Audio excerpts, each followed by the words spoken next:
Ladies and gentlemen, you can find George Webb and his work writing books for Neighborhood News Studio at neighborhoodnewsstudio.com. World War DARPA, Avari 911, 9/11. We always mix it up here. Slaughter Pen, Texas. Coronavirus, none dare call it DARPA. George Webb for CNN. All available at neighborhoodnewsstudio.com. And don't forget, you can buy his audiobooks about Hunter Biden at neighborhoodnewsstudio.com as well. All right, ladies and gentlemen, thank you once again. The big guy, aka George Webb, he's actually taking a little train ride while he's over in Europe, and he's trying to meet up with Diliana. We all know Diliana here at neighborhoodnewsstudio.com. She's done a lot of great work, just investigating the Georgia Tbilisi lab and the U.S. Defense Department involvement with some of the undercover scientific research regarding bioweapons there. And she's the one that broke the story, and he's told pretty much the world about the United States Defense Department network in Ukraine as well. It's they're all connected. There's a couple in Kazakhstan as well. And Diliana and George Webb hopefully get to meet up here very soon. He's actually worried. He's like, she's on the NATO radar. I know it. And they got Elon Musk on their side with the Starlink satellite system and SpaceX. So they're able to track you wherever they want now. So he's a little bit worried. He's not going to tell everyone where they're going to meet, but he's looking forward to getting down to business. So while he might call in here for a little bit while he's on his train ride if he can find some reception. But while we wait for George, I'm going to play a couple of videos, and I'm going to play a past video that he did. John, there's been a lot of talk about snake venom. You know, there's been some talk about snake venom in the news lately. Mr. John OLoughlin just did an entire show about it. A lot of great work, a lot of great research. And George did an interview with David Icke. I'm just kind of relating this to lizard people. David Icke likes to chat about lizard people. So I'm going to show a replay of his interview with David Icke, since there's snake venom, you know, the deep state lizard people. It's Queen Elizabeth's birthday. You know, she's 96 years old. I think it was yesterday. It's one of these past couple of days. Queen Elizabeth's birthday. She's getting old. You know, maybe she took all the snake venom booster shots. That's why she's able to live so long and healthily during her reign on the planet. But before I get into the David Icke videos, I'm going to show a little bit of some George Webb Twitter's just giving you an update about what he's doing exactly. And here he's talking about during his trip while he's in Europe. He's getting, some of his videos are getting shadow banned. He had the Erasmus Lab video taken down off Twitter. John OLoughlin, he got a timeout on Twitter yesterday for talking about artists and the snake venom himself. And they seem to be kind of pinpointing some of these citizen journalists out there and putting a damper on some of the work.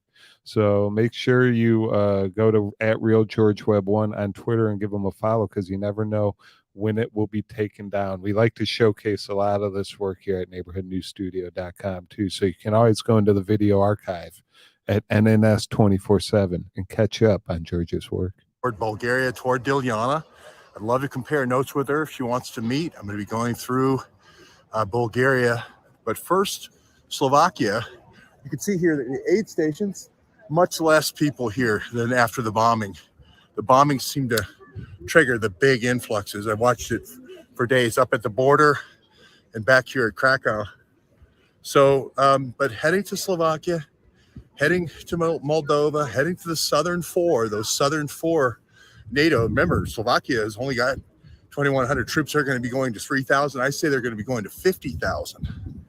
If Wesley Clark's going to do a false flag, he'd probably do it in Slovakia or Romania or Bulgaria, one of those southern four that's sort of on the fence about Putin. So the other big news, Gonzo may be alive. There's somebody out there saying that he's Gonzo, who's using Gonzo's picture, asking for money, so we don't know. But supposedly just got out with his life. Meet me here under the Release the Kraken. They put this sculpture here in the middle of Krakow.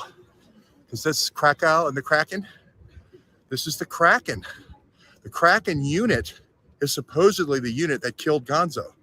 So meet me here at the Release the Kraken. What's at the end of the Kraken, the Kolomoisky Kraken? Maybe January 6th, we talked about Dobrynin. We talked about the person who ratted Gonzo out, this SBU operative. We talked way back when, 6 years ago, about the Kraken with Natalia Sova, the SBU operative in our Congress. We even talked about the Kraken SBU guys with Fruman and Parnas and their IP addresses. Guess who comes up finally in the Sussman investigation? Yodaphone 1, Yodaphone 2. Fruman and Parnas. Oopsie, oopsie. So that was the guy who was so close to Trump. We said it was him. We said it was Parnas. We said it was Fruman. We're going to be right. Come here, Gonzo. Meet me here so everyone knows that you're safe and alive, right where Kolomoisky released the Kraken. From Azovstal to Wuhan as well. From Azovstal to Wuhan as well.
Open its mouth about what is going on here in the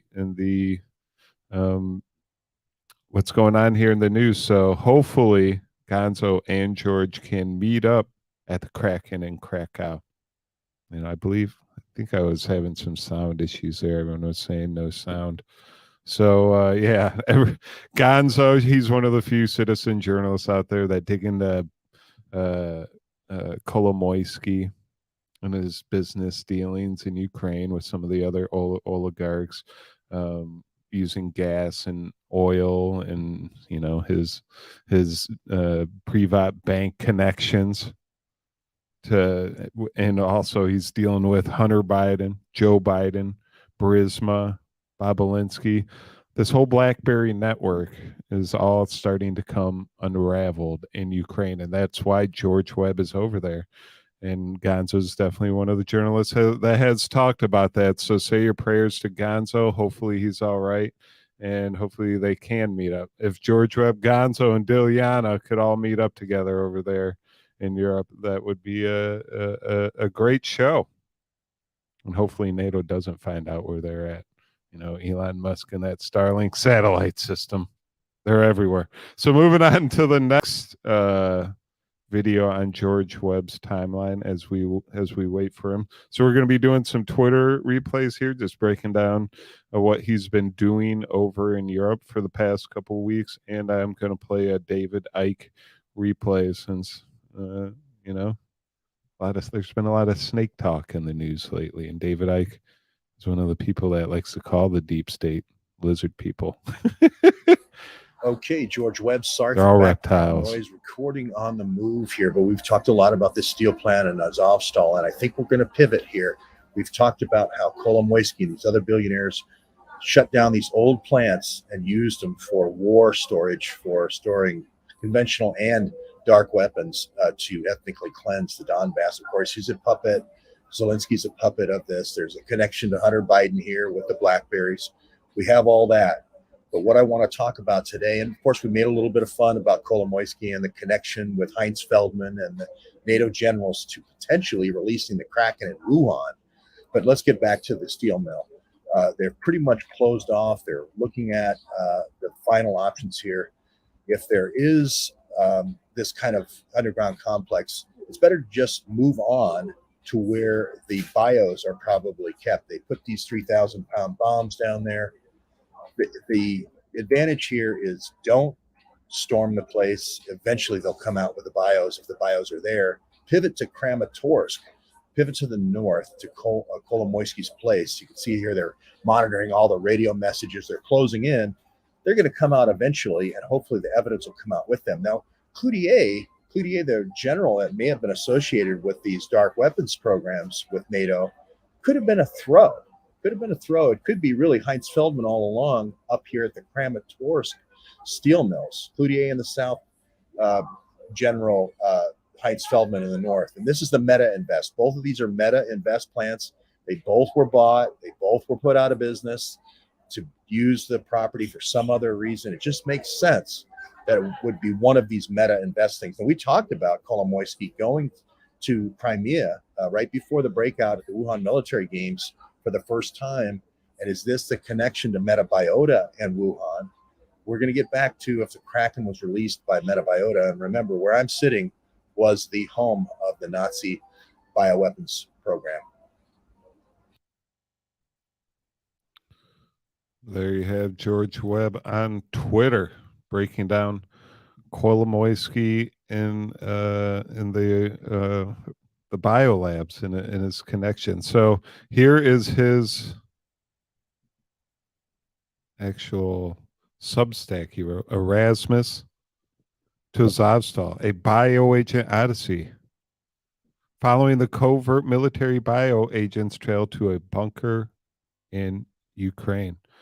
So this breaks down what George Webb pretty much talks about here at neighborhoodnewsstudio.com. So make sure you go to George Webb Task Force Orange Journal on Substack and give him a follow, give him some support so he can continue his journey over in Europe. So I'm just going to read a little bit of the Substack and get back to the videos. Aaron's here on the second mic. He might throw some. You want to read it? Go ahead. You can read it if you'd like. I'm a slow reader. Play another video before I get. All right, we're gonna play another video before we get to the Substack, so Aaron can get properly set up here. Find it too. Let's play the World War DARPA video so I can do a plug for his book afterwards. You guys hate me, don't you? Quit it with all the commercials, man. Hey, you want the lights on? Do you want the research to get done? The commercials have to be interjected until we get some sponsorship. Hopefully we do. Talking to you, Mr. My Pillow. So here's this tweet. What is my book World War DARPA about? Even though I wrote it 6 months ago, it predicted what is happening right now. Here's a sample. All proceeds go to citizen journalism, an available neighborhood news studio in Michigan. I don't see a dime. Come on, George Webb. We give you some cash for these trips as well. You don't see a dime. All right. In March 2020, we asked, did Kolo bio Wuhan? And he's showing pictures. Did these guys from Azovstal bio Wuhan in October 2019? If you are willing to do massacres on Easter and take the children hostages as human shields, does that sound like Azov Battalion? In March 2020, we asked, did Kolo bio Wuhan? He's showing pictures of Cloutier and some of these other NATO generals, Battelle, and their involvement in anthrax and the Fort Detrick. Battelle actually, if you go down, he's not too their biolab in Columbus is not too far where where Ken Alaback lives, and they run the biolab at Fort Detrick that houses all the dangerous pathogens as well. So, and they're also involved in the maintenance and upkeep of the Wuhan laboratory, coincidentally, which had a lab leak. Project Okay, Blackjack. hello everyone. Here This we is go. George Here's Webb, George. and I have been producing books for about 6 months now at Neighborhood News, and we have sold quite a few books, and we've made a dent into the publishing world. You can see these books are quite beautiful and quite richly illustrated.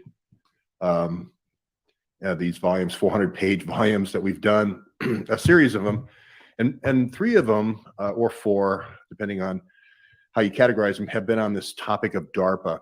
And DARPA is certainly now, with the Michael Callahan interview, front and center, and the Robert Malone interview, I should say, has made this a part of our national fabric now. We now realize that this all has been a DARPA and their sister organization at Fort Belvoir, DTRA.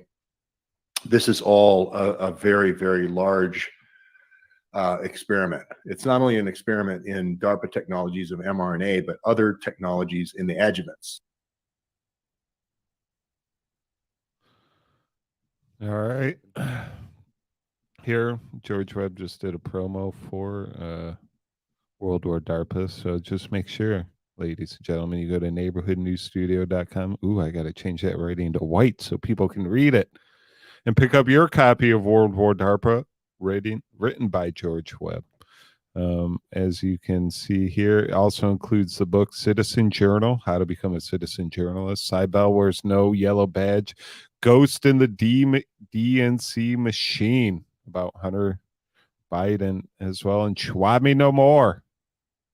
Schwab Me No More. All included in World War DARPA by George Webb on neighborhoodnewsstudio.com. Pick up your copy today before our printer breaks. Inside joke here. All right, Aaron, do you have the article ready so the audience can finally listen to your beautiful voice? Erasmus to Azovstal, a bioagent odyssey, following the covert military bioagents trail to a bunker in Ukraine. This is George's Substack. You going to share it on screen for everyone? I am going to share it on screen for everyone. So we got an Al Jazeera English tweet here. New ultimatum from Ukrainian forces in Mariupol's Azovstal plant. New ultimatum for Ukrainian forces in Mariupol's Azovstal plant. Russia says it opened corridor for Ukrainian forces to leave the steel plant in key southeastern Ukrainian city. And of course, very few took them up on the offer, from what we understand. A couple hundred, I think it sounded like yesterday, though. So we don't know. We don't know how many are there and how many are taking Russia up on the humanitarian corridor offer. But there that is. There's the picture of the Azovstal plant there. I doubt there's too many taking them up on their offer, especially if it's like the Chechens, if they're the ones that are standing outside the tunnel like, come on out, guys. They're definitely going to stay hunkered down, and that's the reason why they had the children down there. They had some of the NATOs down there. There's rumors that they're holding on to them so they didn't get bio-weaponed out themselves. Like the Azov battalion was worried about getting bio-weaponed by NATO itself, and then the blame being put on Russia. So they were just like, we got to hold some of these generals down with us, and that's where the Cloutier story comes into play. George Webb or Aaron Adler, continue. I think they might just be getting misinformation about what kind of support they have. I think they've got more backup than they actually have. Maybe I'm wrong about that. Maybe they do have the backup, or maybe they're just fighting to the death kind of thing. Who knows? I mean, you see like Germany's starting to give them weapons, the United States and Pentagon approved giving some like old fighter jets to Ukraine. So they're gonna start, and they got the Starlink satellite system shutting down Russian hacking attacks. They got a lot of support over there. I don't know how much each specific soldier or each battalion has, but the Azov battalion seems to be well funded in what they're doing over there. But they're definitely the group on the front lines as well. I being George Webb, I'm on a 2-week journey across Europe to retrace an illegal bioagents program run by NATO, which may be a motherlode of evidence being uncovered in a Ukrainian billionaire weapons bunker in Azovstal, Ukraine. Right now, I am at the western border of Ukraine, unable to obtain a press pass visa from the Ukraine Foreign Ministry. So I will have to go south to the Black Sea and arrive in Crimea by ship, and then hopefully on to Azovstal with the permission of the Donetsk authorities. And then another article here, Russia to Ukrainian troops in Mariupol, surrender or die. And the ultimatums from the Donetsk People's Republic Army are getting increasingly dire, foreshadowing a fiery end to the Azov battalion of mercenaries below, along with their civilian hostages, which may include many women and children. My job is to get there before Azovstal falls, but not too early before my money runs out. George Webb, here in his tweet, he says, the almost deserted aid station I filmed when I came to Krakow is jammed with people now, as well as the outside stations. So people are coming in from Ukraine into Krakow because they're running away from the conflict. Investigative journalist finds out in Krakow he will not be granted a visa to enter Ukraine on a press pass. The flow is only one direction, as can be seen with the Ukrainian refugees going to a relief station in this picture. Another tweet from George, controlled chaos here at the Krakow train station. Ukrainians getting their kids out. If Azovstal surrenders without a fight and the weapons stores remain intact, it could mean a huge personal and professional vindication for me. I had charged for a better part of 4 years that a trio of Ukrainian billionaires had outsourced the testing of illegal bioagents around the world, flipping elections by locking down populations in fear. I've been especially critical of the mentor and sponsor of current Ukrainian President Igor Zelensky, and the sponsor being Igor Kolomoisky, who coincidentally is the key sponsor of the Azov battalion. Then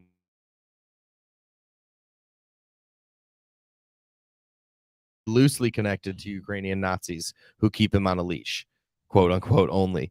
Zelensky's top financial banker, Ukrainian Jewish oligarch Igor Kolomoisky, has been a key benefactor of the neo-Nazi Azov battalion and other extremist militias. And then the article from thegrayzone.com headline says, while Western media deploys Volodymyr Zelensky's Jewish heritage to refute accusations of Nazi influence in Ukraine, and the president is making inroads with neo-Nazi groups. Yeah, so Zelensky, those who don't know, Kolomoisky funded his campaign lead, and he funded the television network that created Zelensky's show Servant to the People, or Servant of the People. Servant of the People, yep. Servant of the People. And then he also funded his campaign to run for president of Ukraine. 1+1 Media, if you want to look that up. Yeah, 1+1 Media, and then Servant of the People Party. I have been signaled out by CNN and CBS 60 Minutes for alleging that NATO was the proxy for covert bioagent development and deployments using the U.S. State Department's diplomatic immunity to hide the details of these programs for the American people. I have followed this trail of bioagents all over the United States for the past 6 years, with many stops at key places like Fort Detrick in Maryland and Fort Belvoir, Virginia, where the real decisions are really made. I've been to Fort Detrick in Maryland with him. It's and the Dragon Distillery across the street with the biofermenters. It's a weird doom and gloom feel to it. Now it was time with Azovstal hanging in the balance for me to get to Europe and visit as many of the sites I had been reporting on before the fall of Azovstal. My first stop was the Erasmus Lab in Rotterdam, Holland. The international scientific community had castigated this lab since 2011 for gain-of-function research normally associated with advanced bioweapons development. I spent 3 days in the shadow of the Erasmus Lab, talking to as many locals as I could about the lab. And here's a picture of him at the Erasmus Lab. Twitter deleted my Erasmus Lab video. We were talking about NATO and shadow banning them. They also deleted this video. I only engineered SARS, MERS, SARS-CoV, pandemic, H5N1 for humans, and brought back the Spanish flu. Did I make them mad? Yeah, and Ron Fauci and the Erasmus Lab, their hands are all over these weaponized viruses you see breaking out all over the world. I next went to the International Criminal Court to file a notice of intent to sue the Erasmus Lab for genocide and war crimes. Given that Holland is a state party to the Hague Convention under the jurisdiction of the court, I also stopped by the Royal Palace to wave at Queen Maxima, whose father was involved with bioagents with Queen Maxima's father in Chile. That's Zorrigueta is his name. And we continue on. Investigative journalist George Webb met and spoke with numerous journalists in Holland about the history of the Erasmus Lab with gain-of-function research associated with bioweapons development. And he says, I wrote Schwab Me No More about Schwab Kissinger, the Royal Dutch Shell, here in The Hague. I also wrote Deep State Mate about Kissinger and his cronies. Henry Kissinger has been one heartbeat away from the U.S. Department with Matt Pottinger and the Erasmus Lab for the outbreak of SARS, MERS, and SARS-2 COVID-19.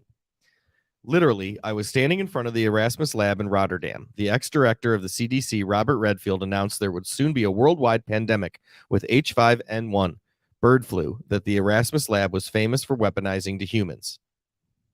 And then a tweet from George here. Yep. Redfield with his comment. He definitely said that's the H5N1 is what we need to be looking out for. You guys think SARS was bad? Wait till H5N1 takes hold. My next stop was the Marburg Lab in Marburg, Germany, which is famous for the Marburg virus that escaped there to magically travel to Africa without infecting anyone in between in 1967. A similar miracle story occurred in the same lab without Ebola in 1974. And the most recent virus from this lab that I was chasing to Azovstal was Congo-Crimea hemorrhagic fever, CCHF. Again, fortune shines on me. The relatively unknown CCHF was featured by the Russian Ministry of Defense as a bioweapons project that the Ukrainian Ministry of Health was covertly weaponizing, going so far as to sanction American DTRA officials. And you've got a graphic here, Dr. Robert Pope from the DTRA. American crimes in Ukraine fall under ICC jurisdiction. Anthrax lesions there on the picture. And correspondence between the DTRA and Ukraine. That looks absolutely horrid. I never saw a picture of it like that before. The Russian Ministry of Defense had, in fact, made 4 major releases of bioweapons development documents, which underwrote and corroborated a lot of my reporting over the previous 4 years. The only name that seems to have escaped everyone's attention is the man I said who financed it all, Igor Kolomoisky. At the Marburg Lab, I had called out a scientist named Heinz Feldman, who had been associated with Ebola and other pathogens leaking from a BSL-4 lab in Winnipeg, Canada, to the Wuhan lab in China, just before the breakout of coronavirus there. Rocky Mountain Laboratory's very own Heinz Feldman. Investigative journalist George Webb at the Marburg Lab, where he interviewed a PhD working on the Ebola vaccine. Mm-hmm.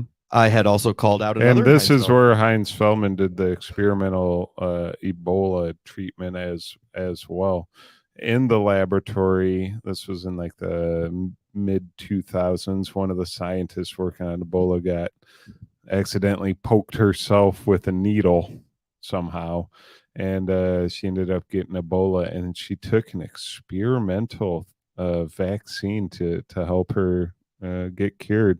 And I believe it was remdesivir at the time, if I remember correctly. I, George Webb, of course, had also called out another Heinz Feldman, this one being a NATO general named Heinz Feldman, who was also associated with the Azov Battalion using bioagents in Iraq, Afghanistan, Arab Spring countries, and Central Africa. This Heinz Feldman was also associated with the Azov Battalion, using bioagents in Iraq, Afghanistan, Arab Spring countries, and Central Africa. This was my smoking gun pointing me right at the Azovstal bunker. There is General Feldman. George Webb talks with Andy about General Feldman.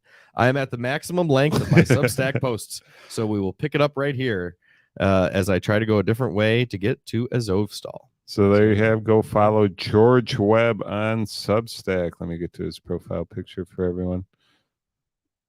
I'm not subscribed because I don't have an account, but go subscribe to George Webb on Substack and get up to date on all of his news that he breaks. You guys know he's one of the top journalists out there when it comes to breaking these stories. You see mainstream media, They're always like 6 months, 7 months, 8 months, a year, 2 years behind George Webb and Neighborhood News Studio. That's why you guys come here for your news. Don't forget to share our website with your friends. All right, back to the Twitter video here. Some Twitter videos before I get into the David Icke replay. Do you have any comment about his Substack or the Nazis, or what's your input, Mr. Shabbat Lubavitch expert, on all of this? Mr. Chabad Lubavitch expert, huh? I could tell you an interesting Chabad Lubavitch guy who is one of the world leaders in nanotechnology. If you want to have a fun little research tidbit before we dive into more videos, people always want to learn more things, I guess, about all the people. So there's a Chabad Lubavitch scientist out there that dabbles in nanotechnology. So, well, yes. So type in here. You're controlling the portal. Type in Menachem Mendel Futerfus, MENACHEM. Menachem Mendel, MENDEL. Wait, MENACHEM. Menachem Mendel, FUTERFAS. Schneerson? No, not Schneerson. This is it's a lot of Menachem Mendels, and because of Schneerson being the 7th Chabad Rebbe, who is the big dog, the one that many people in Chabad have, not many, but I think there's like a small contingent of Chabad that actually says Schneerson's the Messiah.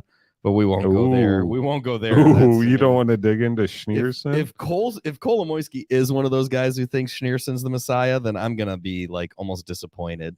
Really? I almost like respect Kolomoisky too much because he's so like powerful and has so much world control that you almost like have to respect his ability to garner so much control of the world, that like if he is one of those guys that thinks Schneerson's the Messiah, it's like, what? Come on. Well, because it's just Kolomoisky has one of these, I don't know, Chabad Lubavitch rabbis that he's like involved in his leadership group, right? Kolomoisky is Kolomoisky because Chabad Lubavitch is Chabad Lubavitch. Yeah, Kolomoisky is the governor of the Dnipro region of Ukraine because Menachem Mendel Schneerson, the 7th Chabad Rebbe of Chabad Lubavitch, was from Dnipro, Ukraine. Dnipro, Ukraine has a place called the Menorah Center, which is the, people think that the biggest, most important. Is that where the menorah factory's at? No. But like, it's bigger than anything in Israel. The global center of world Judaism is in Dnipro, Ukraine.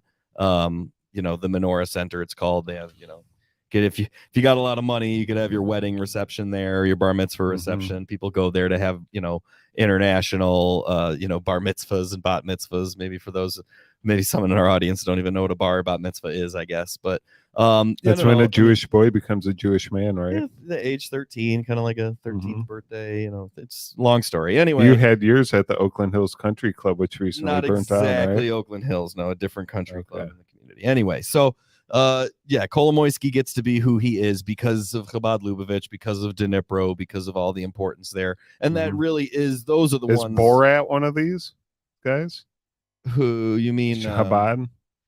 What's his name? Not Borat. What's his real name?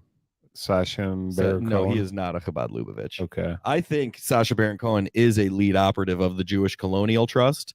The Jewish Colonial Trust was set up in 1897 through Herzl, and that's another long story we've got into many times.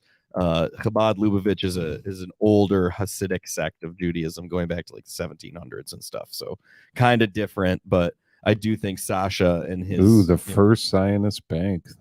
The first Zionist bank, the whole thing. Theodore Herzl has commented on this.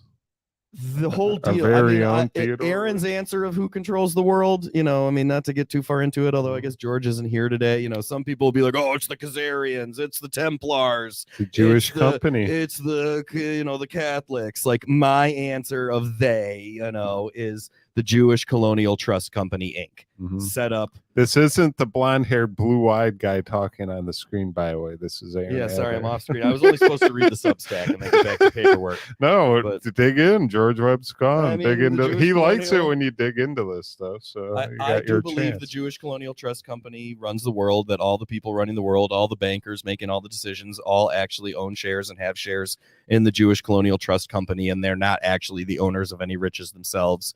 They're just holders of, Jewish Colonial Trust Company shares and serving the mission of the Jewish Colonial Trust Company to, run the world. And That's how take they spread over the wealth. Controls of, same Like, as say when you die, like Kolomoisky dies, like his family probably gets a little bit of cash, but like the Jewish Colonial Trust would take it in and then disperse that to whoever they needed to continue the narrative that they want to keep pushing. Yeah, and just all the Okay. companies being sold. This company's here, then it gets sold there, and then that company's sold, and then it goes there over the generations. Would just, at the end of the day, there's a White Russian, White Russia being that Pale of Settlements area, which is all Ukraine, and the whole history of Jews weren't allowed in Russia for hundreds of years. Then they were allowed in this part of Russia. Then the pogroms happened in that part of Russia, and then they all started moving. Okay, slow down a You know, little bit, because okay. I do have a little bit, like George kind of brushes over some of this stuff. Okay. So when they're doing the White Russian synovial tissue samples, is that targeting like White Russian Jews, or like what is that exactly? White Russia is a area of it is also commonly called the Pale of Settlements. Yeah. It's just kind of that area in between Russia and Germany historically that has changed so many hands. I mean, George is basically there right now, I guess you would say. The Pale of Settlements, certainly that area of Poland should be in there. Moldova, Slovakia, just, it was. But is it like a specific ethnicity that was where all the Jews? Many Jews were Right. there, but there were many other races. Certainly, it was kind of that, like, Russia was not going to be so hardline anymore and was going to allow people in who weren't allowed in, but they weren't going to be allowed all the way in. They'd be allowed in this little area here, this settlement area, kind of as a buffer zone between Europe and Asia, or Europe and Russia and everything. But that's all there. Chabad's all So there. who are There's the so much to this. so the United States Defense Department through Ukraine is collecting tissue samples to target White Russians specifically. Like That's going to be more like of a- who are they targeting when like I have the document to back it up, but Sure. just like who are they targeting?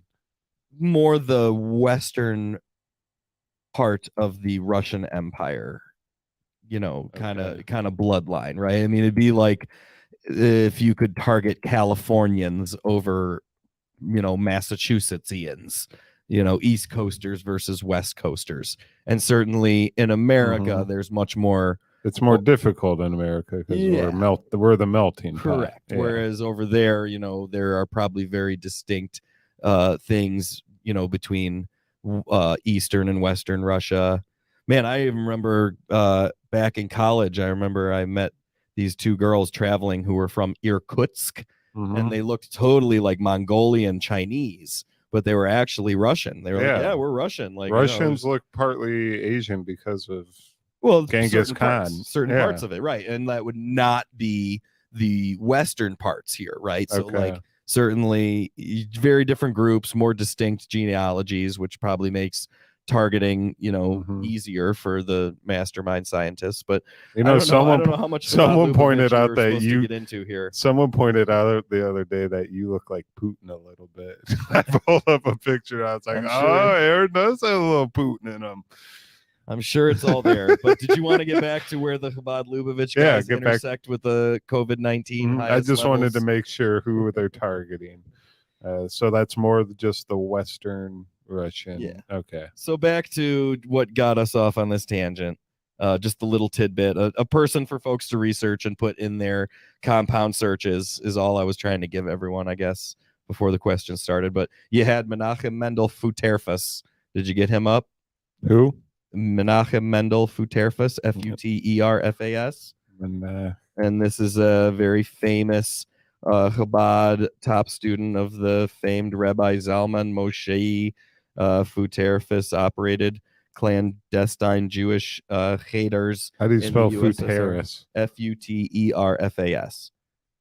So he was incarcerated for 14 years in the Siberian gulags of the USSR back in the late days of the USSR. Mm-hmm. After leaving Russia, once they let him out of the gulag, Schneerson instructed him to serve in Israel at a, I guess, kibbutzi type, Mm-hmm. learning place or whatever.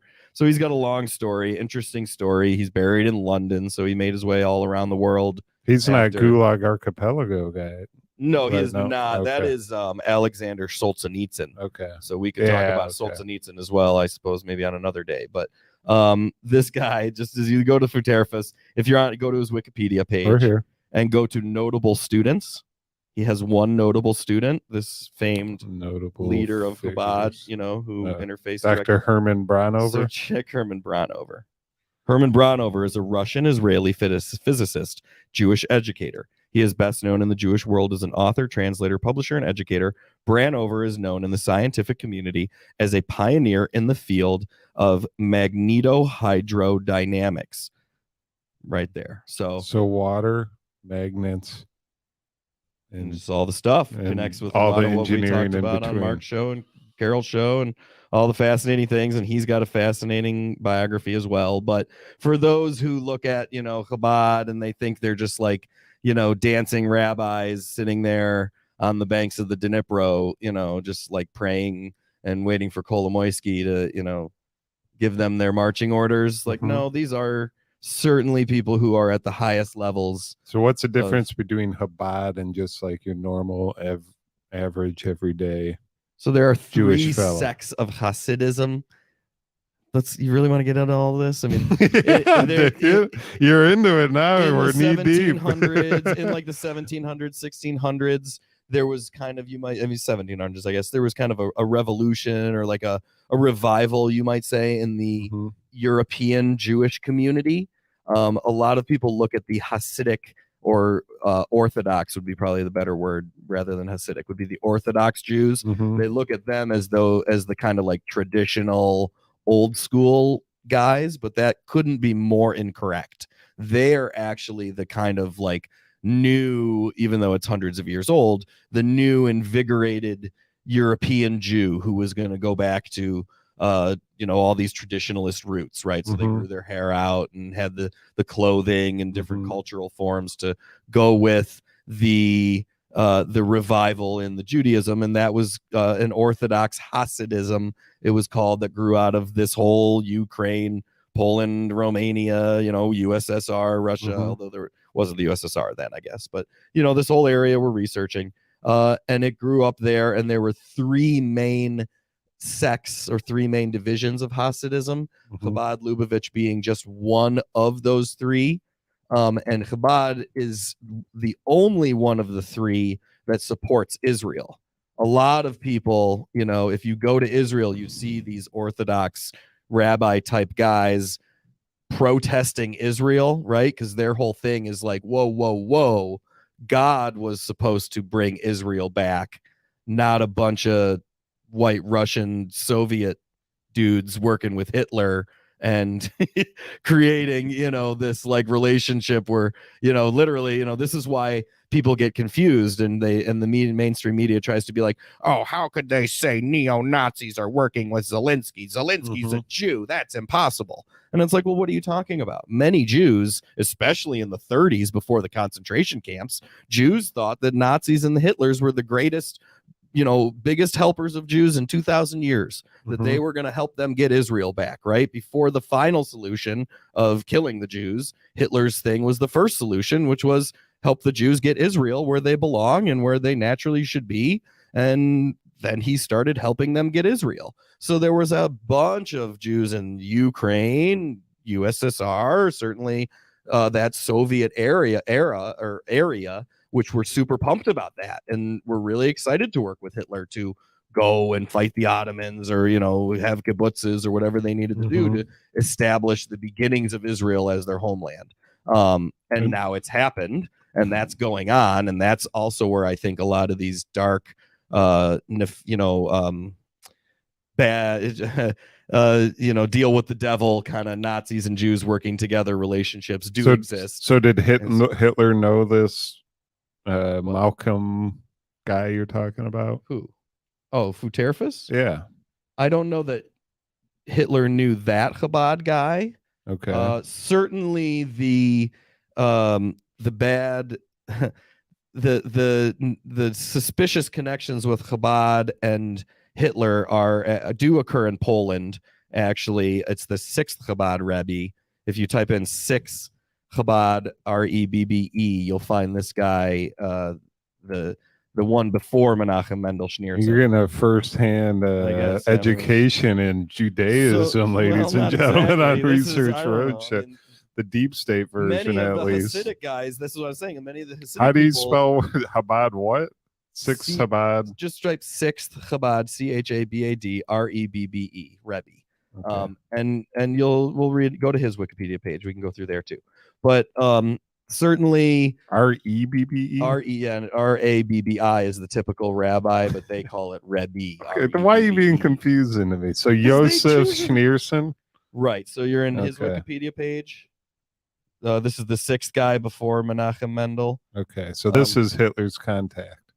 Well, if you supposedly notice, he's more so go to when he gets taken out of Warsaw before it gets ghettoized. It's really suspicious, and I wasn't there. I wasn't alive. In the early life? Yeah, go. I mean, it should be in early life there. Here, I'll find it here as well. But he gets like the Nazi brass. A couple guys in the Nazi brass actually go to 1940, settling in 1990, 21 established a branch of Tomeki Temenem in Warsaw. In 24, he was forced by the Cheka Russian secret police to leave Rostov due to Yevgeslava's slander and settled in Leningrad. Is that what you want? So there's a part in here. And he established a Guas Chezaday Shabbat in USA and Canada.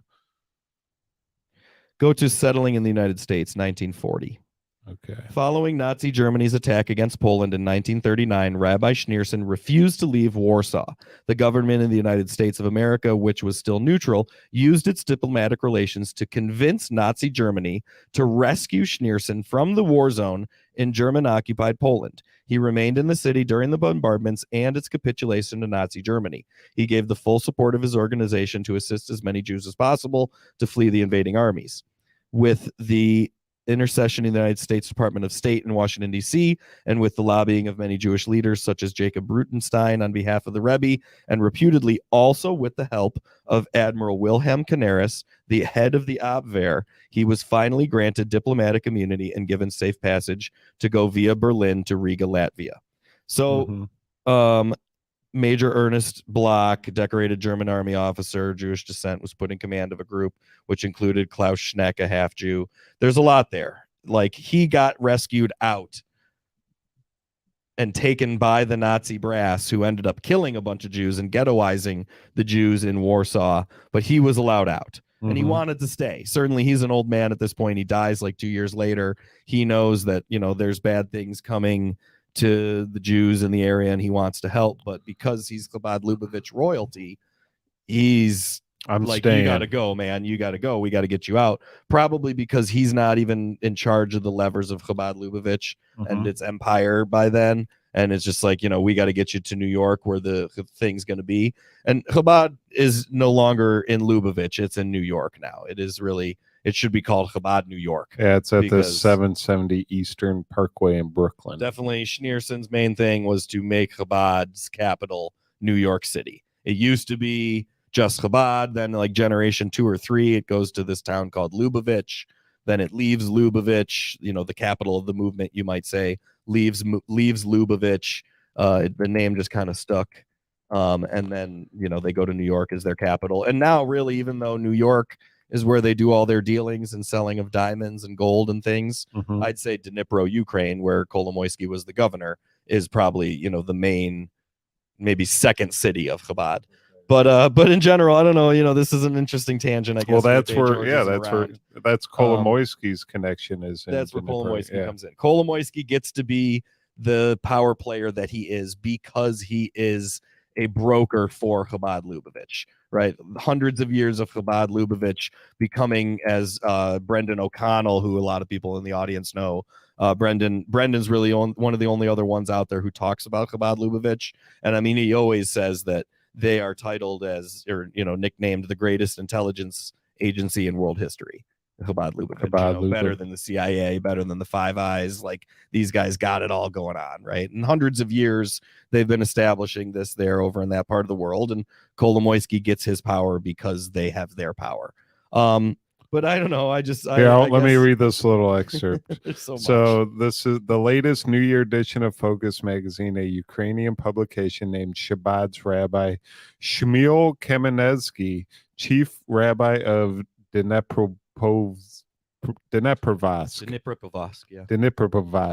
one of the 15 powerful foreigners in Ukraine.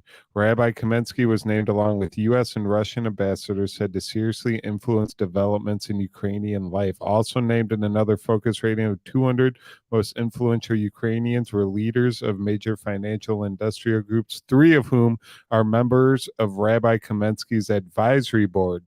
Igor Kolomoisky and Viktor Pinchuk took 6th and 7th positions in the Ukraine influence rating, and president of Dnipropetrovsk Jewish community, Gennady Bogolabov, took the 17th place. That's who owns the big penthouse in England, correct? Or London. Rabbi Kamenetsky is chief rabbi of the largest Jewish community in Ukraine. So Kolomoisky is on the advisory board of the chief rabbi, Chabad rabbi in Ukraine.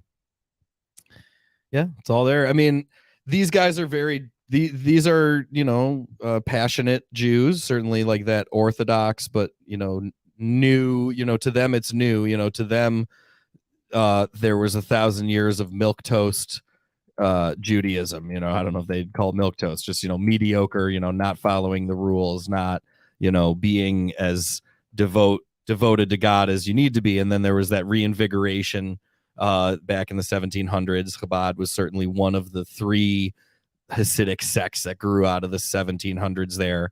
But what, back to another point I was making a few minutes ago, they are the only one of the 3 which is pro-Israel. That is probably one of the most important defining differences between Chabad Lubavitch and the other Orthodox Jews today, is that the Orthodox Jews today think that Israel is an abomination.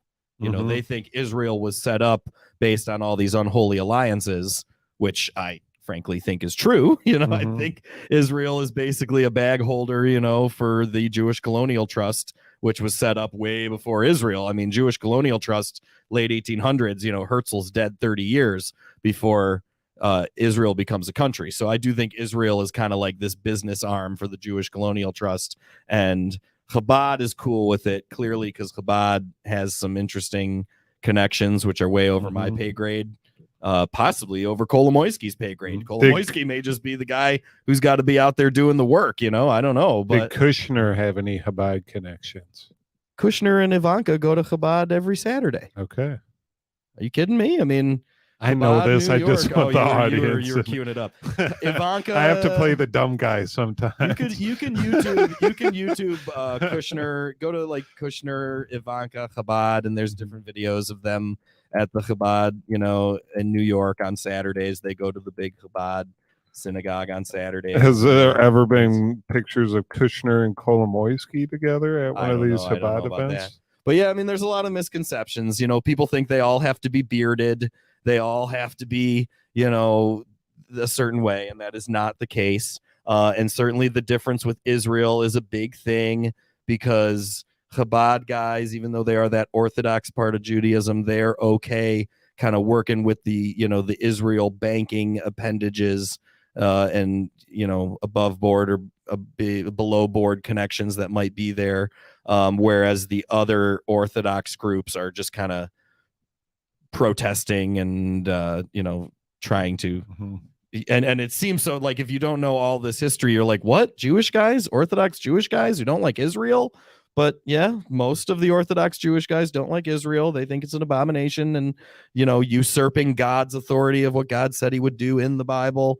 But Chabad is not like that in the Orthodox realm. They're, more into, working with whoever they got to work with to make Chabad be the best Chabad it can be. They're very supportive group. Certainly Chabad really supports one another. They have really tight networks, as we've seen with Kolomoisky and Hynansky and Uri Lever and all the different people in America bribing the Bidens because, Kolomoisky's not going to give Biden all the bribes. He'll let his different, people in the Chabad network bribe the Bidens, right? But certainly lots of Chabad guys in America bribing Bidens and owning cities and all those things. But now yeah. this, so when people, out there, I guess, conspiracy, you always hear like, oh, the Jews, they control everything. They control the banks. They control this, that, and whatever. That the Chabad is who they're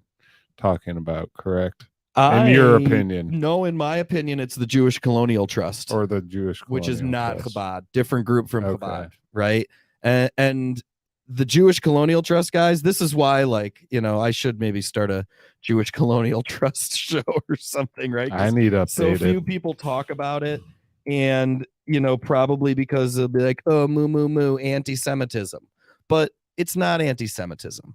It's these guys are I won't call them Jew-hating Jews, although there were many Jew-hating Jews that were a part of this. In fact, back in 1919, 1918, there were groups in. They got their own banknote.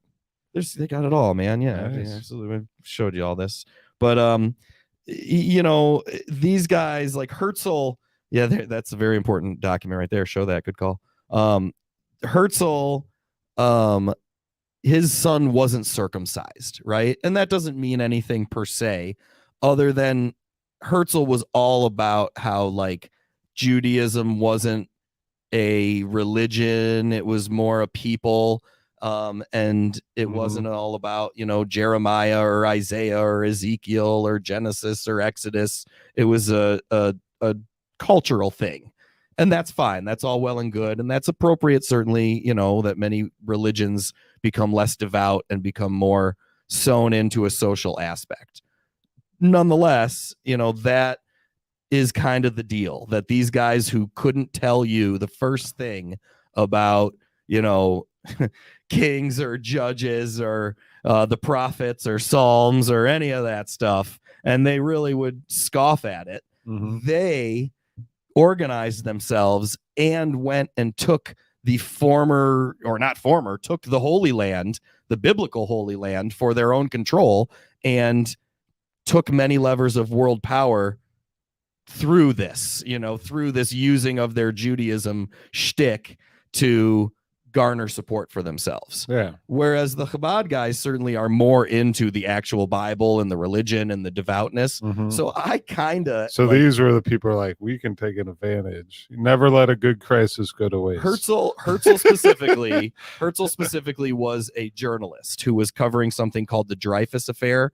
If you want to kind of dive into this whole realm of European history, which I guess we've done more than dive in now. It's, in this segment as we get, we commandeer the Research Roadshow. No, just to let the audience know why we are talking about this. Because is Kolomoisky and his connections to Chabad Lubavitch, and it kind of just set us down a little rabbit hole that Aaron is really an expert in. He's just sitting. He's not reading a dang note. He's just sitting here in a chair, and he can answer any question that I ask him. Yeah. So actually, let's continue this after this break. Oh my gosh! At neighborhoodnewsstudio.com. Okay, fine. Welcome to World War DARPA. This is George Webb, and I've been going all over the world to different bioweapons plants in England, Porton Down. Of course, I've done DynCorp here in the United States and Indianapolis, chasing all these pathogens and rare diseases that seem to be brokered to the Ukrainians from our own DOD, from our own technology companies, and also Fort Detrick, where we did a lot of these pathogens. And they ended up in places like Ukraine, and they may be now deployed in places like Ukraine on this front line of NATO in this NATO battle. There's secret vaccines that have been in the works that are being controlled by Ukrainian billionaires, and diseases of old are now made new again with these chimeric new diseases. So there's a lot in this book about USAID, of course, with Predict, the Hunter Biden connection with Metabiota. And of course, we have all the shell companies that the Russian Ministry of Defense has talked about, and Gilead, of course, developing vaccines, the connection to Hunter Biden, MI6, Christopher Steele, the Chinese Foreign Information Industries, the 336 different labs the U.S. and the DoD has built around the world, and of course, the connection to the Blackberries.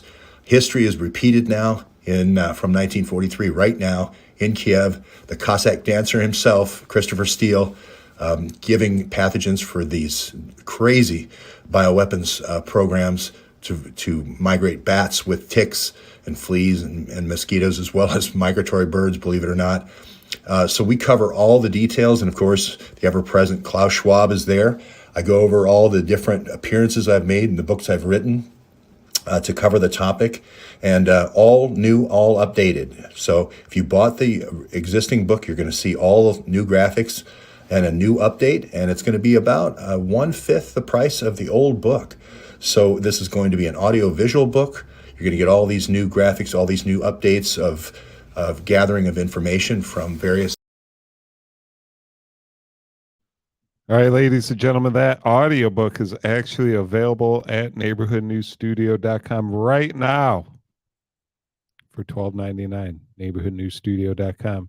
We were actually having trouble uploading a proper picture. So this is what you get, a picture of George Webb talking on the microphone during his recording of the audiobook. It breaks down what he just talked about, the whole story in Ukraine, getting into Hunter Biden, Kolomoisky, all available at neighborhoodnewsstudio.com. All right, we're back from the break. We're breaking down the Jewish Colonial Trust. You want to keep breaking this down, huh? All right, with we'll do our this fast aforementioned and then- expert, Aaron Adler. Yeah, so we were at the Dreyfus Affair. So the Dreyfus Affair, let's start the story at the Dreyfus Affair, right? Not Herzl. Herzl is a journalist covering the Dreyfus Affair. Okay. Dreyfus is a spy that gets caught in Germany for France or in France for Germany. One or the other. I can't. It's definitely a France. Okay, let me Germany. read it. Was a political scandal that divided the Third French Republic from 1894 until its resolution in 1906. L'affaire, as it is known in French, has come to symbolize modern injustice in the Francophone world, and it remains one of the most notable examples of complex miscarriage of justice and anti-Semitism. The role played by the press and public opinion proved influential in the conflict. The scandal began in 1894 when Captain Alfred Dreyfus was convicted of treason. Dreyfus was a 35-year-old Alsatian French artillery officer of Jewish descent. He was falsely convicted and sentenced to life imprisonment for communicating French military secrets to the German embassy in Paris, and was imprisoned on Devil's Island in French Guiana, where he spent nearly 5 years. In 1896, evidence came to light primarily through an investigation made by Georges Picquois, head of counter-espionage, which identified the real culprit as a French army major named Ferdinand Walzen Esterhazy.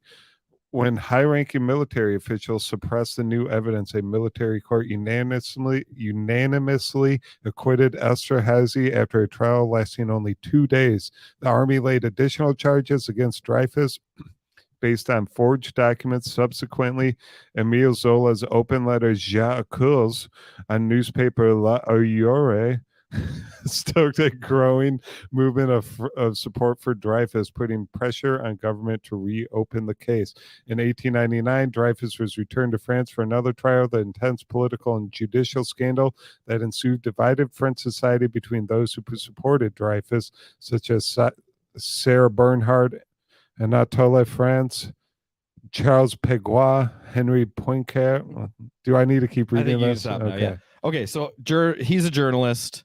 Herzl is a young journalist in covering this story. And this story, because Dreyfus was Jewish, creates this huge groundswell of anti-Semitism, right? Oh, the Jews, they're all spies, man, right? Mm-hmm. And Herzl, who's looking at this and like he himself is Jewish, he even like is covering it, I think, from a point that like he thinks Dreyfus is guilty. He's not even like a Dreyfus defender or anything.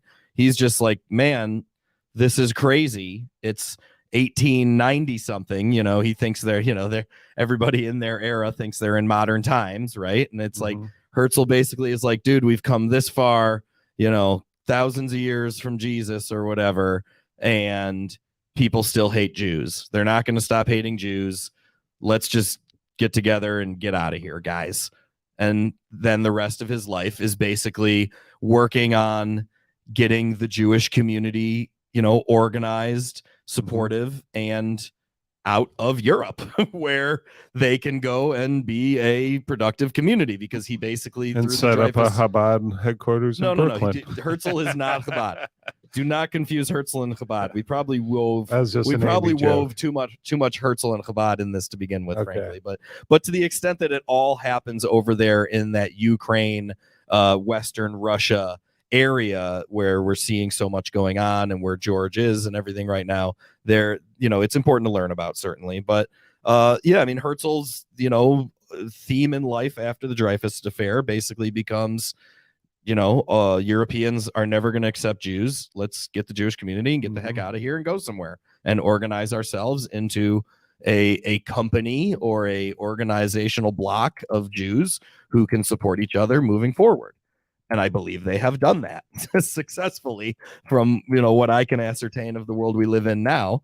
But certainly Herzl, and his let's get all the Jews out of here, out of Europe, where we can then go and be somewhere to succeed and grow together, is a message that you can see Hitler easily seized upon, right? Hitler, that's part of his MO too. Oh, the Jews, you don't belong here. You're never going to be accepted in Europe, but let's just find a good place for you where you can succeed and we'll help you get over there.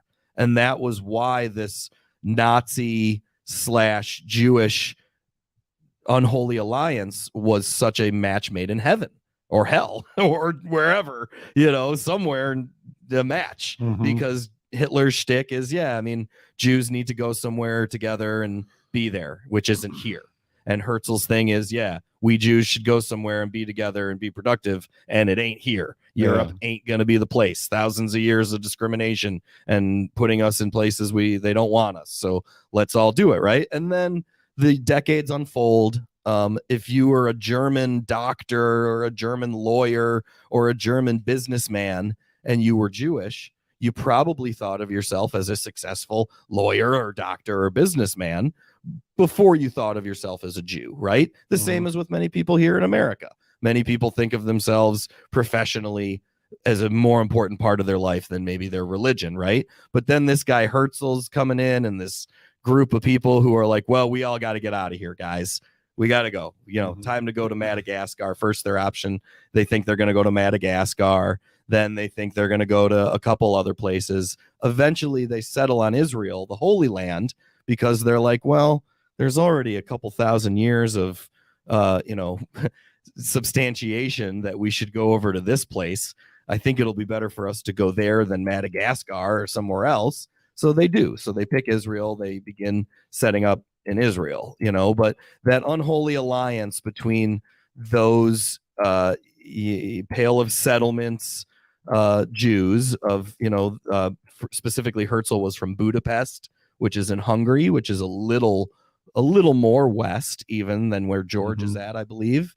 George might even roll through Hungary, through Budapest here any day. But it's all there, and that whole Eastern Europe Jewish community being like, we haven't been accepted here forever. Let's get out of here. Hey, there's this Western European, community that wants to help us get over here. They ended up having a lot to do with one another. And that's just the facts.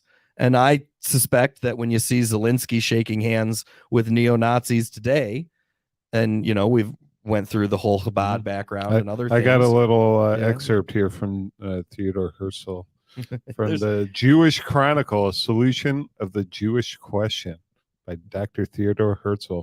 But we can do nothing without the enthusiasm of our own nation. The idea must make its way into the most distant, miserable holes where our people dwell.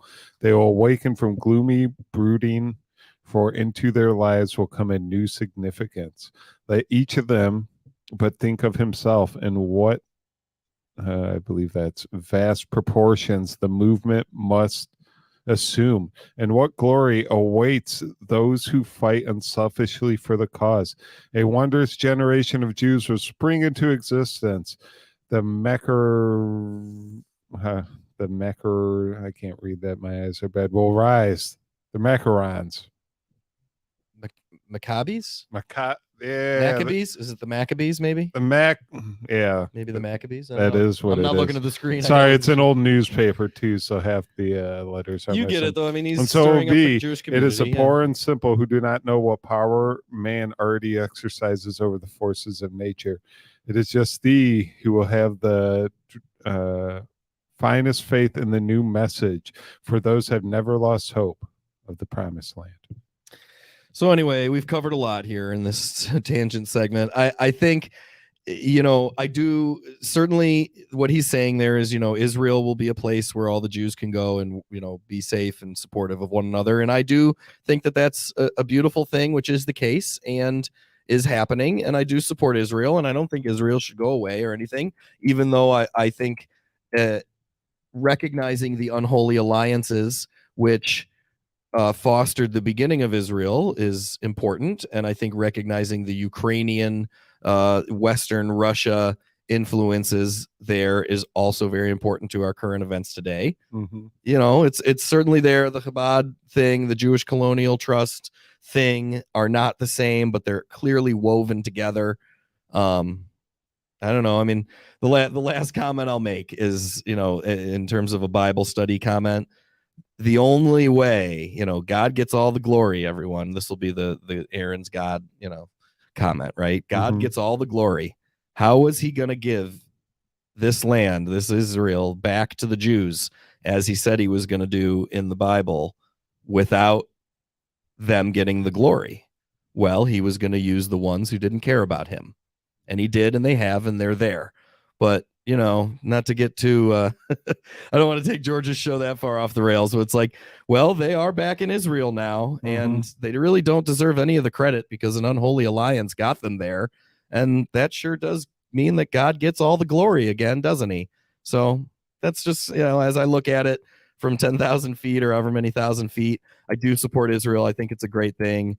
While I think it's unfortunate that there was an unholy alliance that set it up, and I think that the world would do better to admit and talk about that unholy alliance that set it up. And we would even gain a lot of understanding from the Ukraine, Russia, all that stuff going on right now, especially when you look at the power players. God gets all the glory, and that's that's certainly how it works, and it's sure happening. If anything's happening in the world today, it is for his glory, and just about nobody I see in the world stage today deserves any glory. So we'll see how it all shakes out. But you want to get us back to some George Webb research road showing? Well, George. Oops, sorry. I Amazing. was going to mention a couple things before we're going to do a little David Icke replay here at the end of the show. I just thought it was quite a big interview. So just wanted to play that for everyone. But before we get into the video, there was Putin came out and said they must block the Mariupol steelworks so not a fly can pass. So Putin's been he's been following George Webb at the Neighborhood News Studio, and he realizes the importance of Azovstal as well and what is going on there with the Azov Battalion, Igor Kolomoisky, and the Ukrainian oligarchs, and some of the NATO commanders or generals that may or may not be in Azovstal at the moment. But yeah, they gave them yesterday or 2 days ago. They gave them access, like free passage out of the steelworks, and I don't think many people took them up on their offers. So they're saying like no one in and no one out. I don't know if they got the bunkers on the lockdown like they should, but if the Azov battalion's not going anywhere, then there should be some answers to come out of this little engagement inside the steelworks factory that Igor Kolomoisky owns. So, without any comment, I just heard it. Well, I can say, I think, maybe, I don't know if we should watch some Patrick Lancaster update. He's had a recent one from there, but shout out to him. Certainly, if you can support Patrick Lancaster with his buy me a coffee or anything, like I've been glued to this guy's YouTube. I can't believe, I mean, it's almost like YouTube realizes they're like, oh man, if we cancel this guy's channel, it makes us look really bad, even though you totally know YouTube wants to cancel his channel. But any video I should specifically the most recent one, he's like right there, dude. I mean, he's right there, right on the, he's not on the front line. I mean, he's right behind the front line, maybe you might call it. But okay. I think this guy, and it's tough to know in the media landscape we're in, because social media is just so different than what we've all been used to for decades. But I think this is the greatest war correspondent. I think this guy's the greatest war correspondent of our generation. I might say, I mean, he might be the greatest war correspondent of ever, like considering media. Name me one other war correspondent. I mean, there's been war correspondents. Name me one. No, exactly. I know, but I'm saying, like, through the years, if you go back to, before YouTube, certainly, there's famous war correspondents of the 80s and the 70s and the 60s. I mean, I'm sure people in the chat maybe know various, mainstream media guys for CBS or NBC who would go on site and wear the vest and bring the news to the people. I mean, there have been war correspondents, since probably World War One. I think, like, maybe Peter Duke knows the answer to this with just like the photograph. Probably the Civil War. I'll bet the Civil War is where war correspondence started, probably because the photograph started right around the Civil War. So I'll bet, like, you could there take had pictures. to be war correspondence back in the Roman times, because that's how you kept your public engaged. Sure. That's how you kept support of your armies and what they're doing, trying to conquer other lands. So but when you consider that, like, technology and being a war correspondent probably go hand in hand, advances in technology is the best time. Yeah. I mean, this is incredible, dude. Yeah. Like, this dude watching this stuff is like, there's dead bodies. He's hiding behind, like, I was up till 1:30 in the morning last night. Yeah, he is. I couldn't, and like, because you can watch it. I got the kids, so I can't watch the volume, but I can just watch it on mute. It's just this guy going around, and all the subtitles of all the people in Ukraine and their testimony. I mean, this is war correspondence like I don't think the world has ever seen. I mean, this is really, I mean, holy and it's moly. live. He lived in Ukraine since 2014. So he's been there for a while, and he didn't he start doing the story, like, kind of on the Ukrainian side, and once he saw what was going on, it was like the Russians are the ones that are really fighting the battle here. So now he's like with the Russians, covering them, kind of battling the Azov battalion. He's yeah, I mean, I don't know the full background. I've been catching up. And of course, shout out to the DukeReport.com. The reason I know about this guy and the reason that so many of us are able to keep up with all the most recent stuff is because we go to the DukeReport.com, and Mr. Lancaster was on the DukeReport.com's main, pinned thing right at the top there. They could also just days ago, and they could also just be filming some of these parts with a couple Russian guys and Callahan in Detroit, and you wouldn't know any difference. I mean, you always, sadly. But I really think this is real. I mean, yeah. I really think that this is not staged. I don't know how he could stage so much. I mean, you never know in these days of Smith Munt, but I think this is intense stuff. But in general, yeah, the DukeReport.com. George tweeted the DukeReport.com where it had this on there, and that led me to it, and then I clicked it and linked it, and now I'm just watching this guy's amazing war correspondence. So if you wanted to continue to show people Azovstal and Mariupol, like he's literally, I think they're in this video, like he says 150 meters or like, 1 or 2 football fields away from the steel plant. So even though I don't know that you can see the steel plant in the camera, like when they're getting shots fired at them. Yeah. I mean, like they're getting to the steel plant. This is definitely like a few hundred meters from the steel plant. By tomorrow, we might be a little closer to the steel plant. I mean, it is inch by inch now. But Lancaster's right there with him, man. I mean, it is like just this guy is if you guys can say, we need your support here at Neighborhood News Studio. George needs your support. I yell at you guys for distracting me in the background. Imagine. Will you shut up? Yeah, I'm trying to do live stream here. If you can support Patrick Lancaster as well, buy him a coffee. This guy deserves $1 billion at this point. $1 trillion. I mean, I can't believe it that he's there bringing it to us. So. But yeah, if you want to show live footage, let's just watch a couple clips of this before we watch the Check David this out. Icke. We'll get into David Icke after some of this. This is we just want you guys to see some of the firsthand action that's going on in Ukraine. Patrick Callahan or Lancaster. Why do I always call him Callahan? I don't know. I think at first George was talking about going and being there as like, George, you're too tall. This guy's like 5 something, 5 feet tall. Like George at 6'8". I mean, you're gonna have to be ducking down. Get down. It's like you.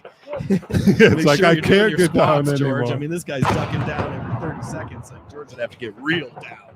Wow, this is amazing. Just bombs.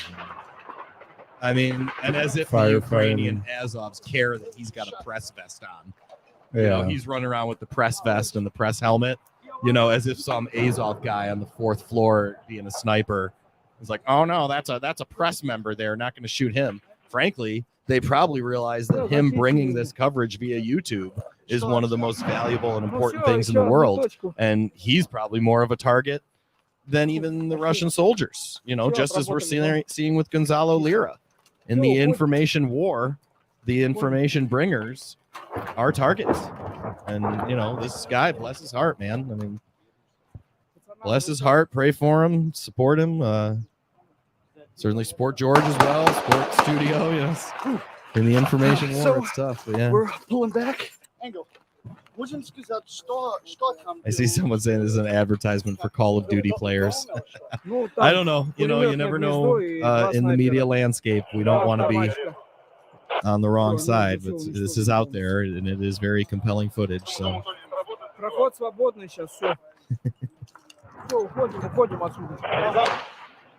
Like I was like 75 years old out there battling. Told it's the fight in that particular apartment block that the Ukrainians were using is incredible stuff, done now. It's been cleared, as they say. So we're going to go on to the next story. So please like, subscribe, share, and remember, I'm independent crowdfunded journalist, so support my work with the link on the screen or in the description. We're bringing you exactly what's happening on the streets of Mariupol. Imagine you have to go to the lengths of going like, share, subscribe, and you're getting shot at. It's absolutely nuts. Hey, dude, that's what he's doing. Yeah, it's incredible. He only has 449,000 subscribers, so I guarantee the YouTube algorithms are definitely damping some of his work as well. If you want to watch an interesting one, go to the Mariupol Zoo. Go to the one that does the Mariupol Zoo. That's maybe more of a friendly PG-13 or at least not 18 plus thing. He goes to the zoo and he just shows, the plight of the animals in the zoo. It's down there in his videos quite a ways, but either way, Patrick Lancaster, shout out certainly as we bring in the I'd rather watch the Hell on Earth one. Whatever you want. I mean, this is all great footage and incredible stuff. So the war in Ukraine and Azovstal, George is there. We'll be certainly getting more updates from George as well. So yeah. People just out there like cooking their beans in the middle of a war zone. My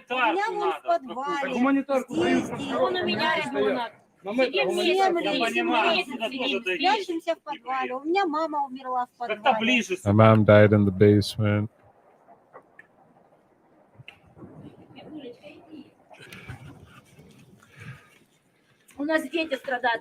Our children suffer. We use a bucket instead of a toilet. Pour it out. Look, there are so many corpses of civilians. See what's going on by the road. Just a mess. Go look by the private sector around the city. There are no houses left. My flat burned. I have to stay with my child in the basement.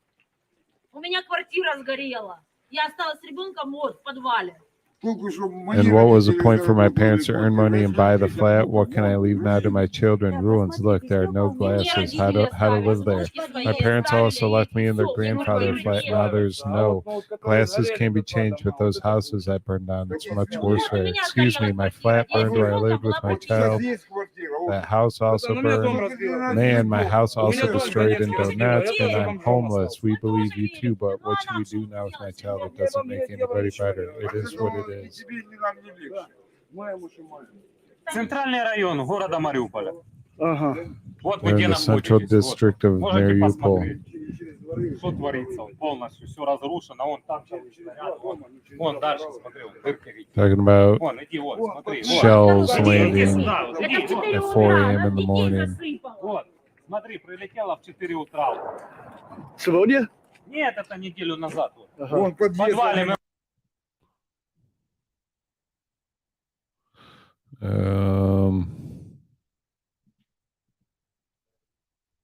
Sorry, looking for a different video.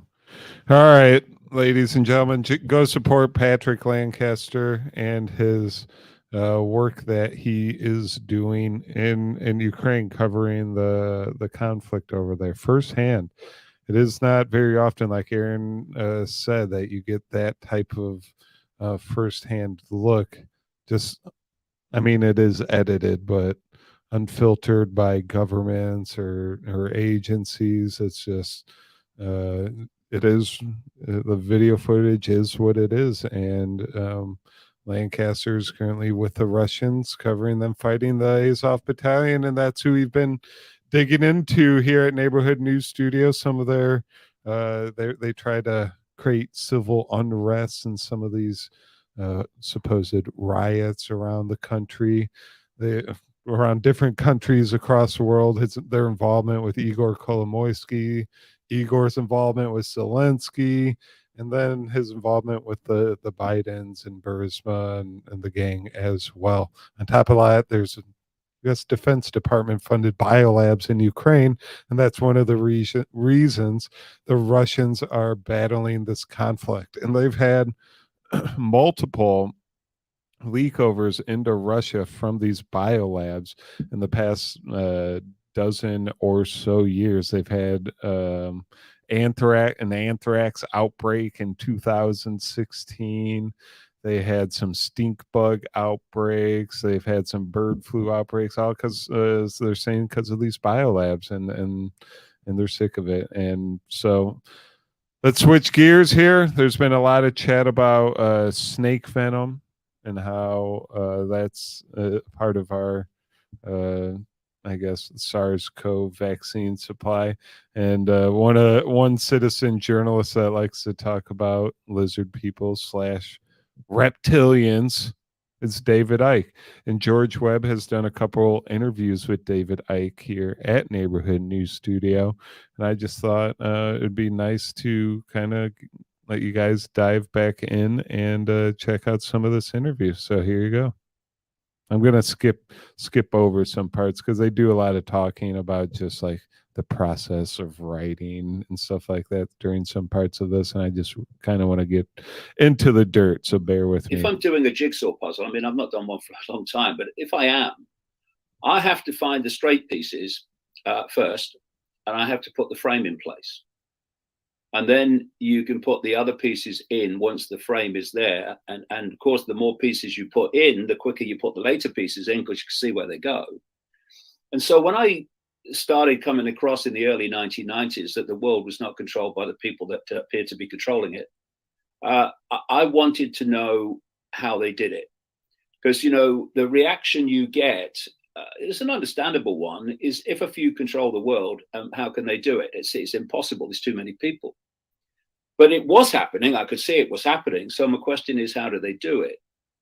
And I started to uncover this global web that I call the global cult, which is a network of secret societies and semi-secret groups, and in the end, organizations that we see in the public arena, that has a central mission control that's directing the global agenda in different countries.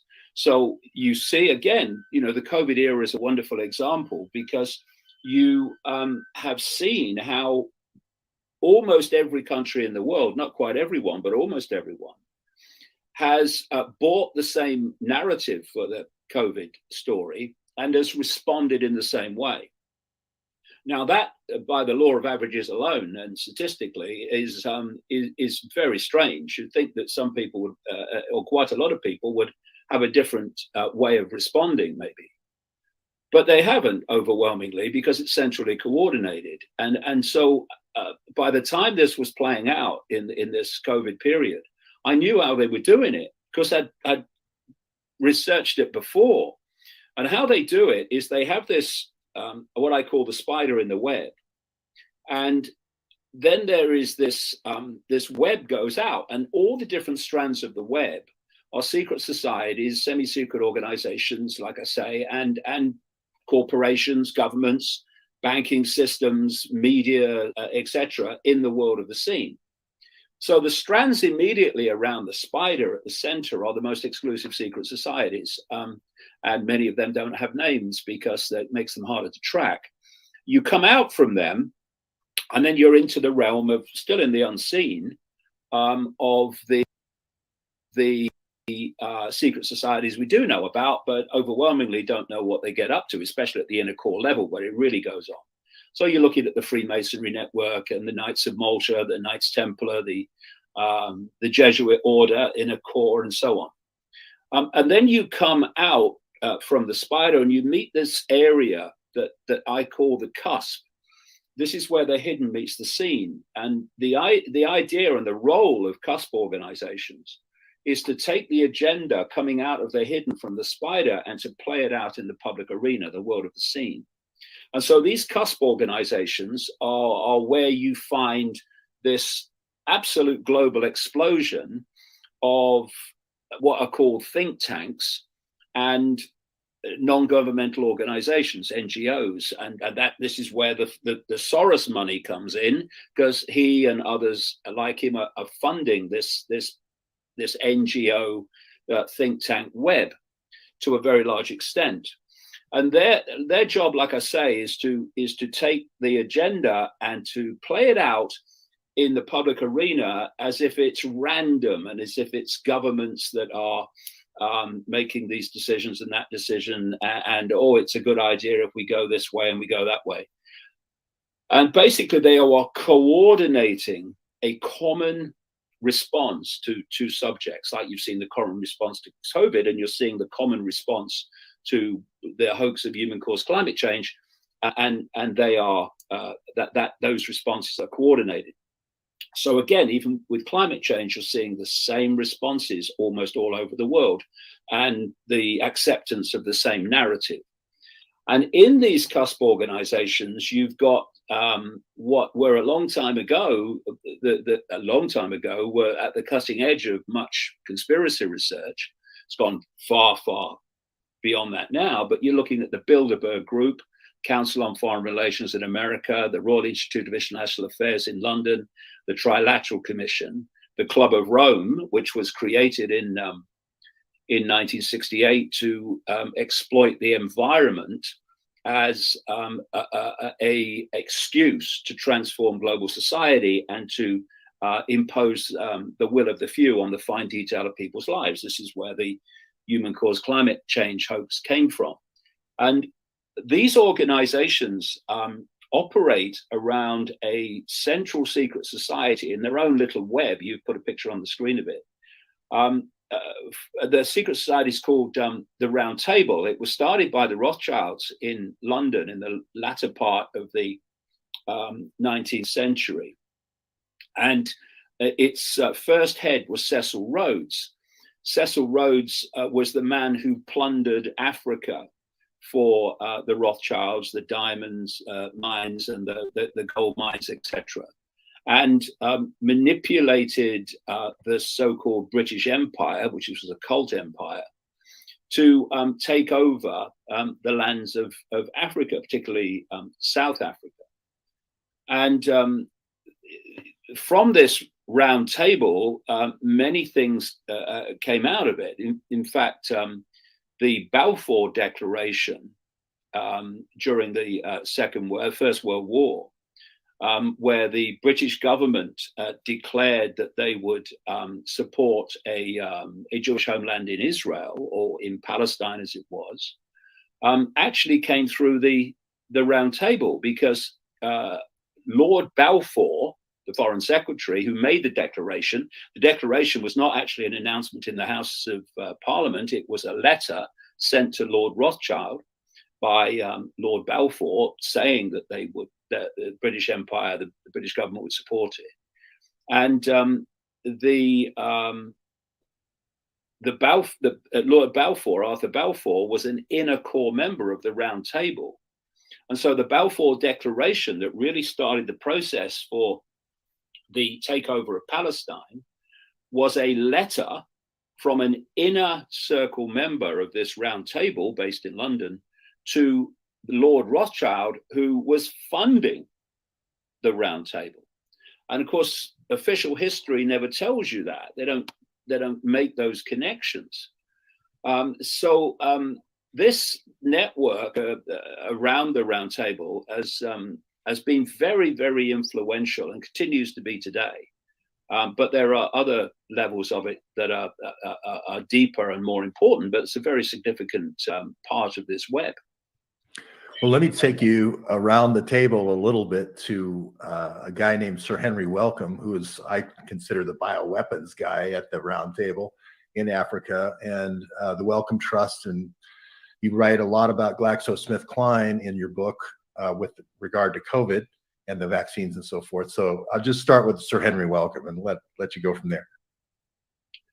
Well, you see, these trusts, these non-profit organizations, as they call them, these apparently philanthropic organizations like the Wellcome Trust, like the Bill and Melinda Gates Foundation, they are cult operations that are designed to, under the guise of philanthropy, fund the agenda. And obviously, as we're seeing now, control of health policy globally is fundamentally part of this agenda. So, for instance, you had the Rockefeller family, and the Rockefeller family are cult to their DNA, the inner core of it at least. They were, through J.D. Rockefeller, behind the creation of what we now call Big Pharma.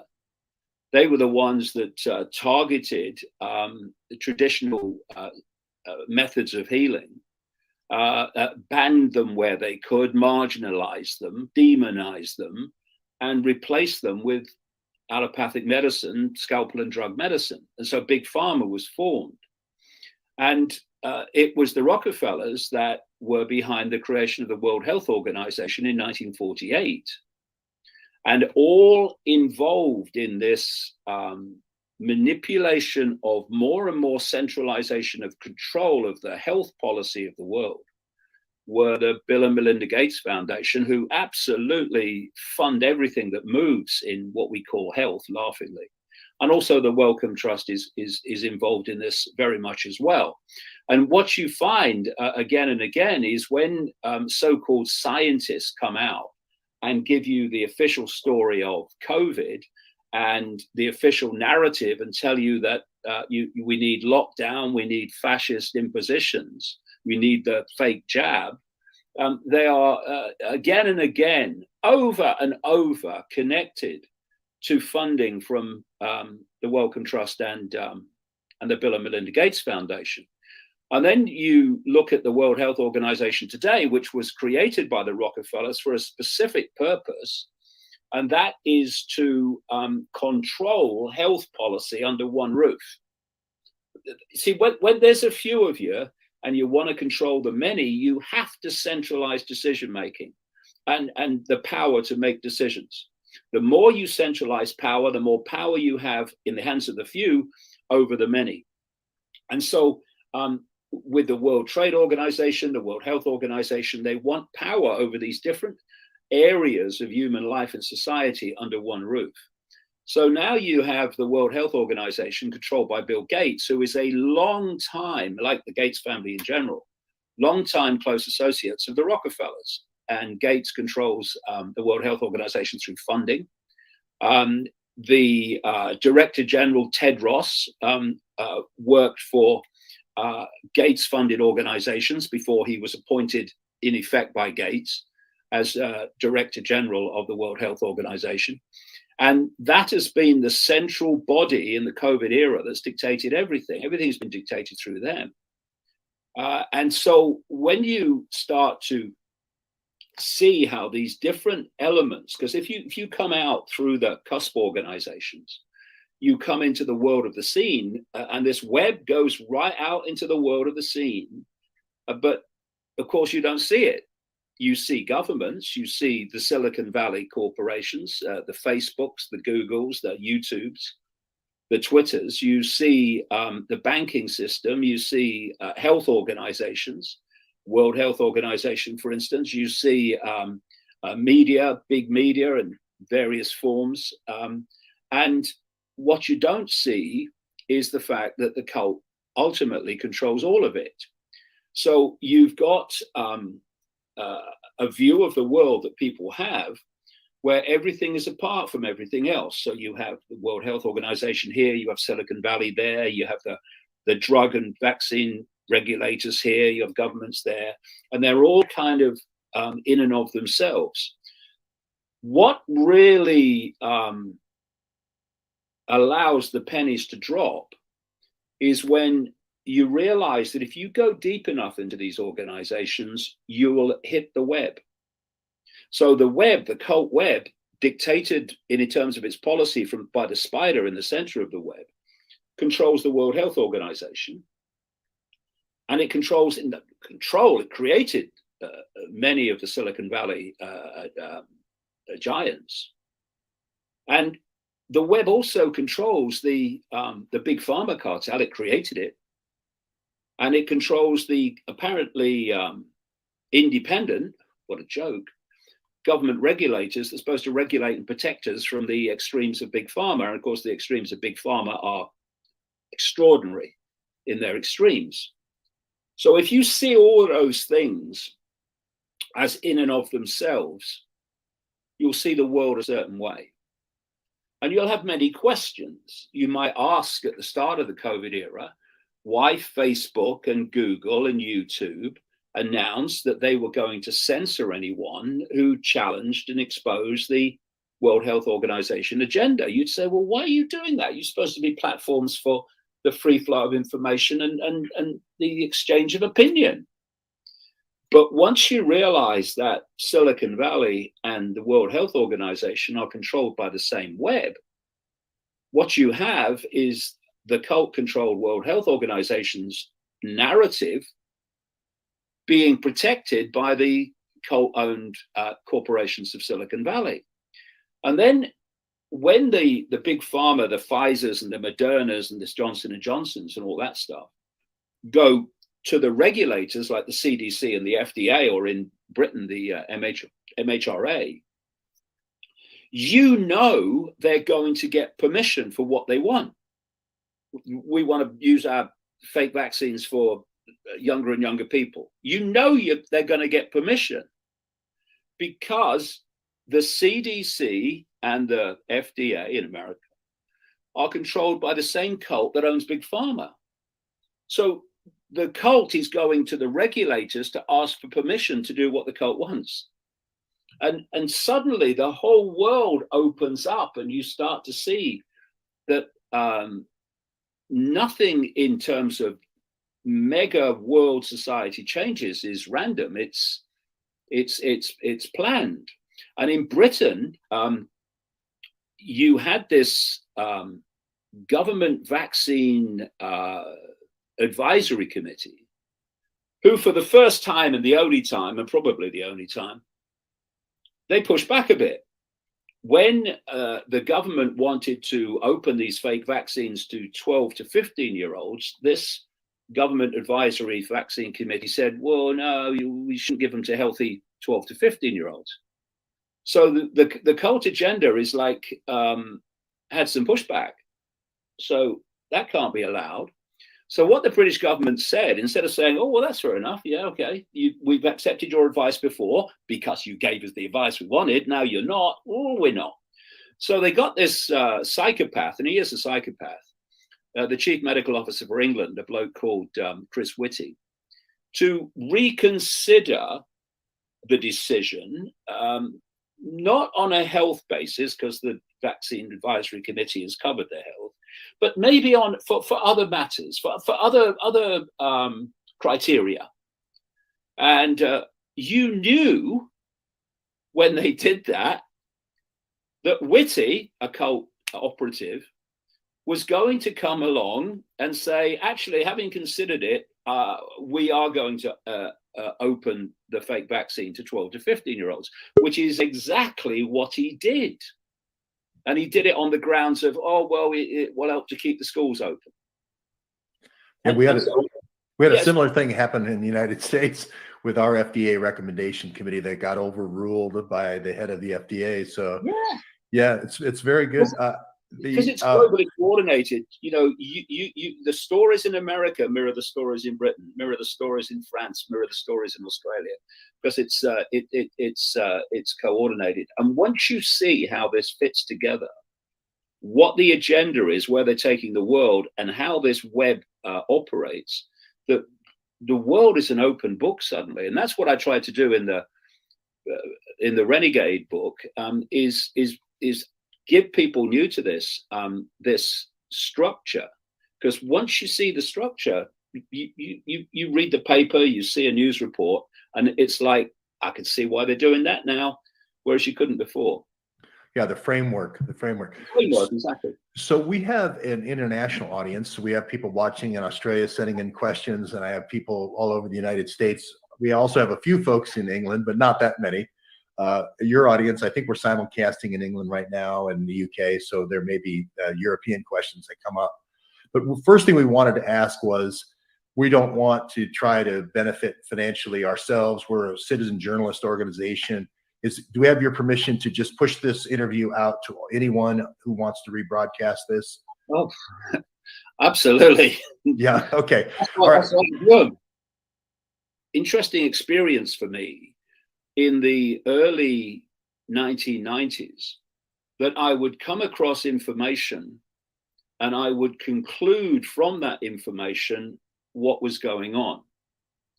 What happened after just a few years of the 1990s is that flipped. And suddenly I was intuitively somehow knowing what was going on. And then the names, dates, places, supporting information would follow. And so everything comes from here. If this says yes, I go with it. If this is, well, it doesn't anymore, it's got used to it. But, you know, a lot of people are, they have this war going on between what they think and what they feel here, what they intuitively know, if you like. And there's a massive difference between them. You know, the head thought, it goes through a process of thought to reach a conclusion, whereas the heart, the intuition, the conclusion comes as a package. You just know what's going on, and people say, don't they, with the body language, I know, I just know. Otherwise, they're saying, look, I'm thinking. It's a different point of where you feel this information, this insight. And so the books are the same. As I said earlier, I'll wake up one day and something here will say another book, another book, another book, and I'll start, and it will happen. And it's not a something where I'll see something happening in the world, I must write a book.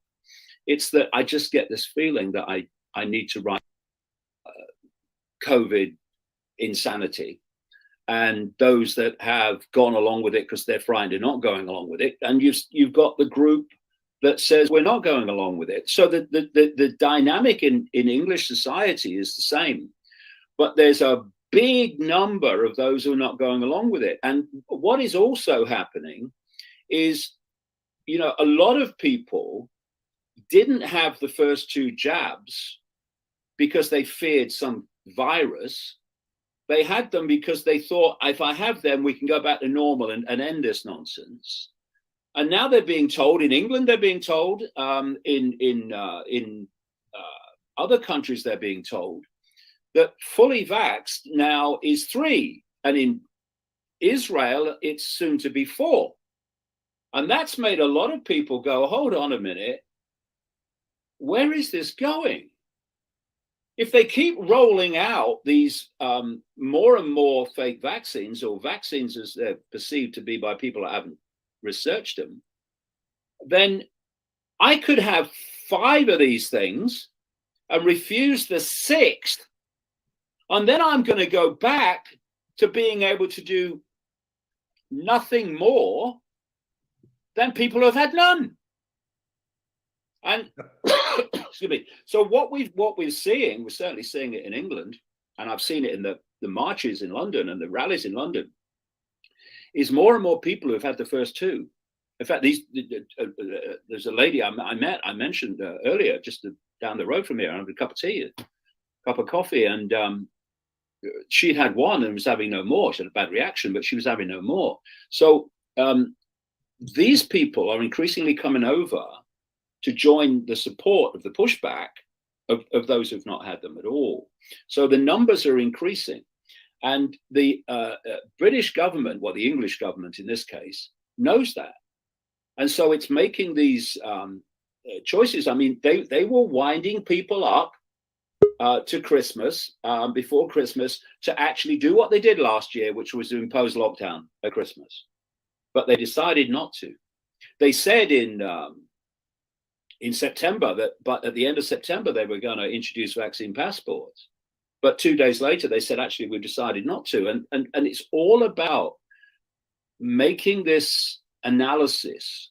If we say this is going to happen, are we going to get away with it? Because if we say this is going to happen and public non-compliance means it can't happen, then we're in real trouble. Because not only are the people of England going to see where the real power is, the people of the world are going to see where the real power is, and has always been, which is with the numbers of the population. And if you look at all these tyrannies through history, they've all in the end been brought down by non-cooperation in various forms. Sometimes it's violent non-cooperation, sometimes it's non-violent, but it's always non-cooperation with the tyranny. And this one will be no different. This one has to be brought down by ceasing to cooperate with it. And that takes a lot of courage. You know, that takes a lot of courage for a lot of people to do something they've probably never done before in their life or even thought about doing, which is saying no to authority. But what is authority? Have you seen some of these people? They have 2 brain cells to rub together. It's as much as they've got. You know, and again, what if you look at the real foundation of those who say no, those that won't comply, the foundation of that is self-respect. That's the foundation of it. It's self-respect that won't wear a face nappy, a face diaper. It's self-respect that won't be told what to put in their own body. It's self-respect that says, no, I'm not doing it. I'm not going to be told to do moronic things by moronic people, and then I do them, which makes me more moronic than they are. I'm not going to do it. That's self-respect. And if you look at the psychology of this, and the whole COVID thing is a psychological a war on the human psyche, the human spirit, its target, his big target, is self-respect. Because if they, and you know, the COVID era has brought to the fore so many things. And because of the nature of how this has been orchestrated before they played this ridiculous charade. They have made sure that positions of power around the world and influence are occupied by the people they want. And so up to the playing of the COVID card, we've always seen morons in positions of power. But the scale and ratio of them in the COVID era is off the charts. Why? Why are so many politicians telling people what to do morons? Why are so many around the world of these chief medical officers morons? I mean, look at Walensky at the CDC. I mean, that's not the brain of America, is it? Appointed by Biden specifically to do the job she's doing, which is to say yes to everything that Big Pharma wants. But look at the psychology of it all, and this is where it's coming from, and you can see why this is happening. Because if moronic people tell you to do moronic things, and they don't want to hide that, this is part of the psychology. They want you to see these people are moronic, and they want you to see that what they're telling you to do is moronic and has no basis in scientific, no foundation in it evidentially. Because if you then still do it, you've had. Ladies and gentlemen, there you have the David Icke George Webb interview available at neighborhoodnewsstudio.com under the NNS 24/7 tab. Under the NNS 24/7 tab, you can find our entire video archive.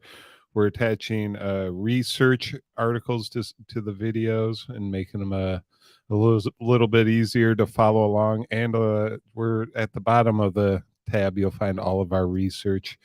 In general, we're going to be adding to it every day here. It was kind of like a pre-launch just to get people excited about it. Set the basis, set a tone, and we're going to be moving forward with NNS 24/7 as we go.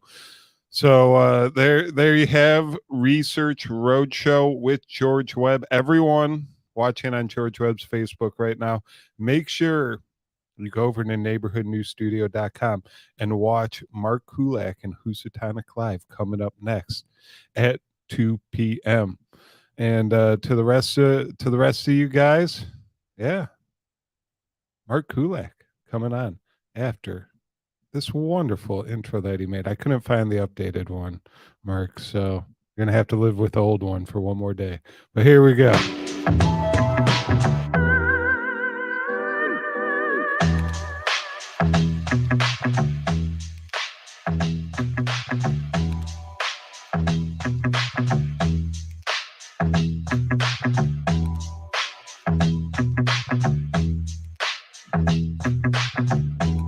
Mark's work is available on Housatonic ITS.com.